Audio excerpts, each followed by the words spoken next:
సాధారణంగా మన భారతదేశంలో ముఖ్యంగా చెప్పాలంటే మన ఆసియా ఖండంలో క్రికెట్‌కి ఇచ్చినంత విలువ, క్రికెట్ మీద చూపించినంత ప్రేమ బహుశా యూత్ కానీ, లేకపోతే ఎంతోమంది అభిమానులు కానీ ఏ స్పోర్ట్స్ మీద చూపించరు.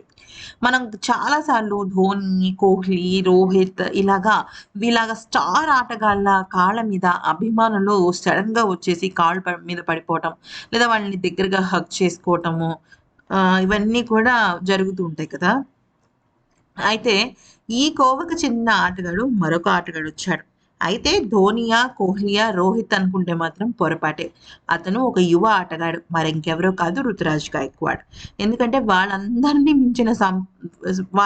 మించిన ప్రేమని, అభిమానాన్ని సంపాదించుకున్నాడు. అది కూడా తెలుగు క్రికెట్ అభిమానుల్లో అంటే మాటలు కాదు. తాజాగా దులీప్ ట్రోఫీలో టీమిండియా స్టార్ క్రికెటర్లు చాలా మంది ఆడుతున్న విషయం తెలిసిందే కదా!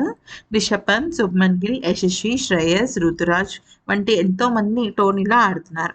అయితే అదే ఇండియా టీమ్‌కి కూడా అతనే కెప్టెన్. అయితే ఇండియా ఢీ జట్టుతో ఆంధ్రప్రదేశ్‌లోని అనంతపురంలో గల రూరల్ డెవలప్‌మెంట్ ట్రస్ట్ స్టేడియంలో జరిగిన మ్యాచ్‌లో రుతురాజ్ గైక్వాడ్ ఫీల్డింగ్ చేస్తున్న సమయంలో ఒక వ్యక్తి వచ్చి అతని కాళ్ళు మొక్కాడు. ఈ ఘటనకు సంబంధించిన ఫోటోలు సోషల్ మీడియాలో తెగ వైరల్ అవుతున్నాయి. ఇలాంటి క్రేజ్‌ను మనం సచిన్, ధోని, కోహ్లీ, రోహిత్ వీళ్ళకి మాత్రమే చూసాం. వాళ్ళకి కూడా అంతర్జాతీయ క్రికెట్‌లో ఎంతో సాధించిన తర్వాత మాత్రమే క్రేజ్ వచ్చింది. కానీ రుతురాజ్‌కి మాత్రం టీమిండియాలో చోటు కోసం స్ట్రగుల్ ఫేస్ చేస్తున్నప్పటి ఈ సమయంలోనే ఇంత క్రేజ్ రావడం చాలా ఆశ్చర్యంగా ఉంది. అయితే ఇక రుతురాజ్ టీమిండియా ప్లేస్‌ను పర్మనెంట్ చేసుకోలేకపోతున్నా డొమెస్టిక్ క్రికెట్‌లో బాగా రాణిస్తున్నాడు.